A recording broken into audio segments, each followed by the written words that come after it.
Hello friends, Prayag civil academy के YouTube channel में आपका स्वागत है। हमारा टॉपिक भारतीय इतिहास चल रहा था, जिसमें आज हम उत्तर वैदिक काल के 16 महाजनपदों के बारे में चर्चा करेंगे। 16 महाजनपदों के बारे में जो साहित्यिक साक्ष्य मिलते हैं वो हमें बौद्ध साहित्य, जैन साहित्य और पाणिनि के अष्टाध्यायी में। बौद्ध साहित्य में अगुंतर निकाय में 16 महाजनपदों के बारे में उल्लेख किया गया है। इसी प्रकार जैन साहित्य में भगवती सूत्र में भी 16 महाजनपदों का उल्लेख हुआ है। किंतु जब हम अगुंतर निकाय और भगवती सूत्र का मिलान करते हैं तो 16 नगरों के नामों में थोड़ी सी विविधता मिलती है। इस आधार पर इतिहासकारों का यह मानना है कि 6ठी शताब्दी ईसा पूर्व तक आते आते उत्तर भारत में 16 से अधिक नगरों की उत्पत्ति या उद्भव हो चुका था, विकास हो चुका था।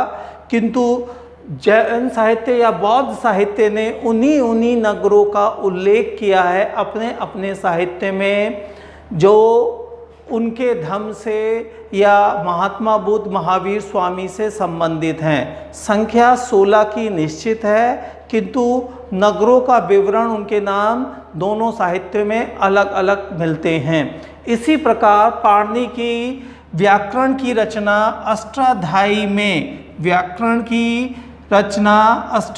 में हमें 22 महाजनपदों का उल्लेख मिलता है, जिसमें से एक महाजनपद का नाम भारत भी था।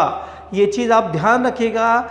प्रतियोगिता परीक्षाओं में ऐसी चीज़ हमेशा पूछी जाती है जो बिटवीन द लाइंस होती है, या जिसे आप एक रवानगी में पढ़ते हुए चले गए, ध्यान नहीं दिया, और टीचर इस चीज़ को ध्यान रखता है कि बच्चे ने पढ़ा होगा मगर यहाँ कॉन्सेंट्रेट नहीं किया, इसलिए वह वहाँ से क्वेश्चन डाल देता है।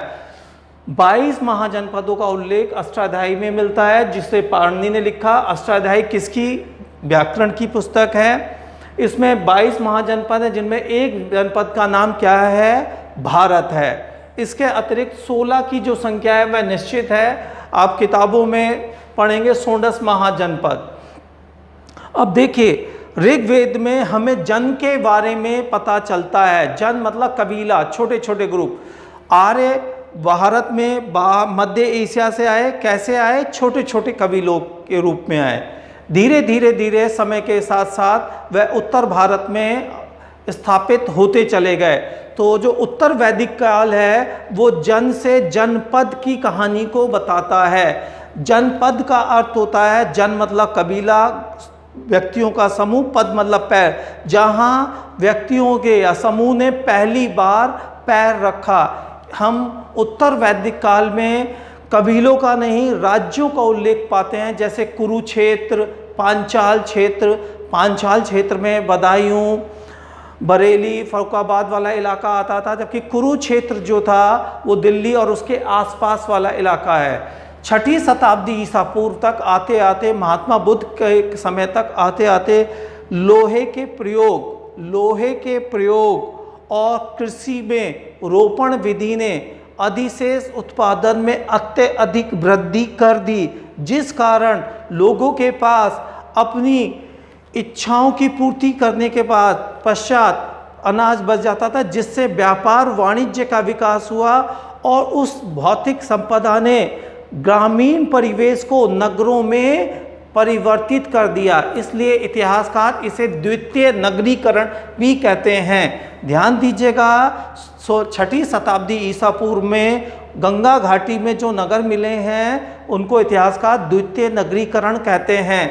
हमने ये नहीं कहा कि पहला नगरीकरण कौन सा था, हमने ये बताया 6ठी शताब्दी ईसा पूर्व में उत्तर भारत में गंगा घाटी में नगरीकरण हुआ, उसे हम दूसरा बोलना है।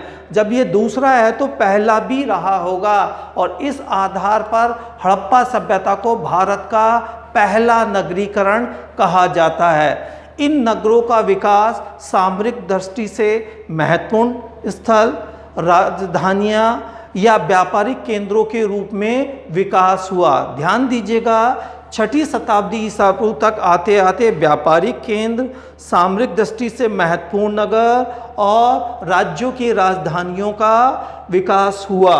ठीक है, किस रूप में? महाजनपदों के रूप में। ये महाजनपद जनपदों से विस्तृत थे।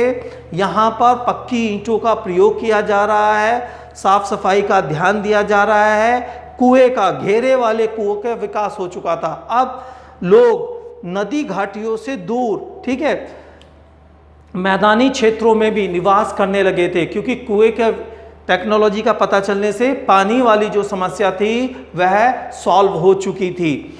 अब इनका जो उल्लेख मिलता है, हम उन नगरों के बारे में चर्चा कर लेते हैं एक एक करके। आप ये ध्यान रखिएगा परीक्षा में इस वाले टॉपिक से, क्योंकि ये फैक्चुअल है, फैक्ट्स ओरिएंटेड है, यहाँ से एक क्वेश्चन मिलने की पूरी संभावना रहती है। आप इसको अगर समझना ना चाहें, इसका रट्टा भी मार लें, तो आप कंफर्म है एक क्वेश्चन आपका सॉल्व हो रहा है। अब हम 16 महाजनपदों के बारे में बात करेंगे और एक क्रम में चलेंगे। आधुनिक रूप में कौन सा नगर कहाँ पर स्थित है वो भी परिचर्चा की जाएगी। हम पूरब से स्टार्ट करेंगे। सबसे पूर्व में बिहार में अंग राज्य था, जिसकी राजधानी थी चंपा। उसी के पास में दूसरा नगर था मगध, जिसकी राजधानी शुरू में गिरिब्रज थी, बाद में राजगृह को बना दिया गया। मौर्य काल तक आते आते या नंद वंश में मगध राज्य की राजधानी पाटलिपुत्र हो गई थी। इसके पश्चात काशी आता है।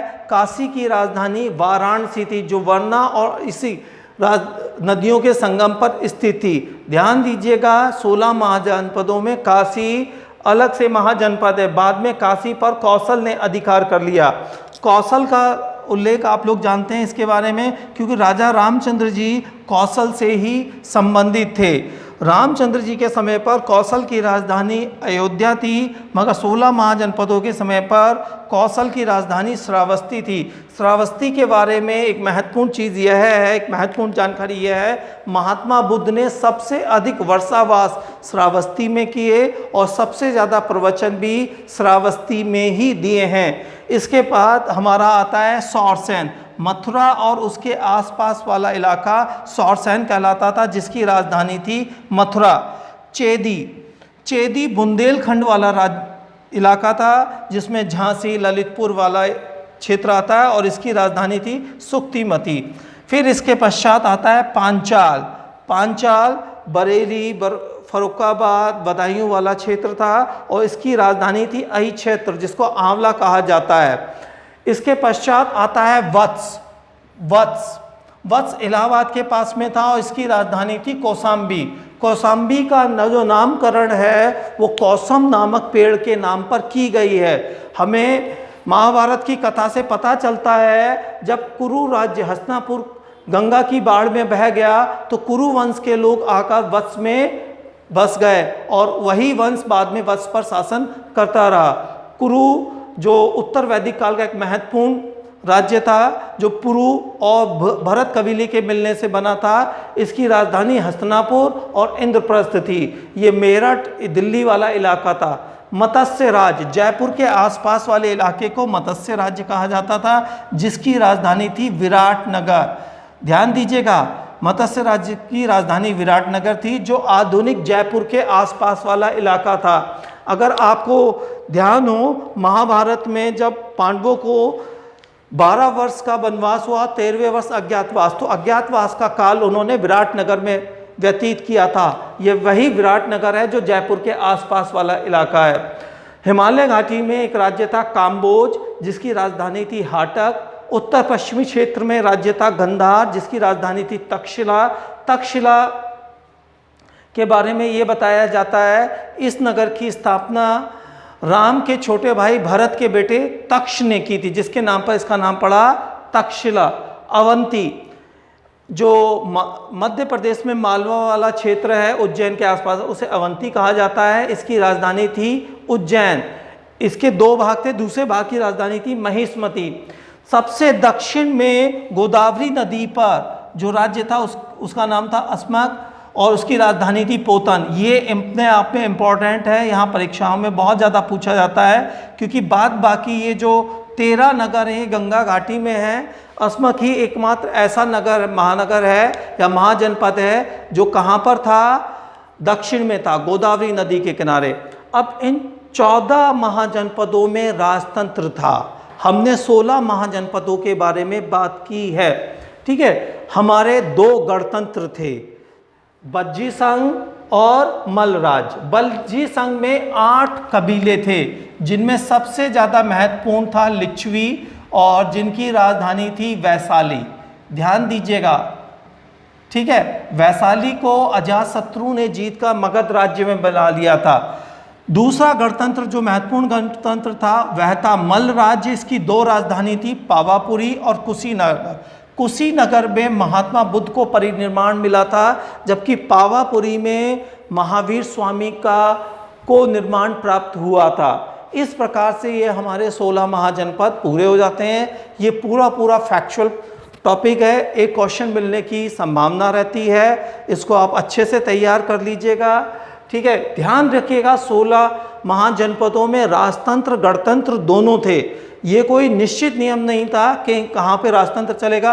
राजतंत्र गणतंत्र में भी परिवर्तित हो जाते थे और गणतंत्र जो है राजतंत्र में भी और राजतंत्र गणतंत्र में भी, किंतु धीरे धीरे गणतंत्र अपनी अव्यवस्था से विघटित होने लगे, समाप्त होने लगे और राजतंत्र बाद में चलकर सिर्फ 4 ही महाजनपद बचे, जिनमें से मगध ही साम्राज्य के रूप में विकसित हुआ। आगे का जो इतिहास है वह मगध के साम्राज्य बनने की कहानी है, जिसे हम अगली वीडियो में डिस्कस करेंगे। Thank you very much.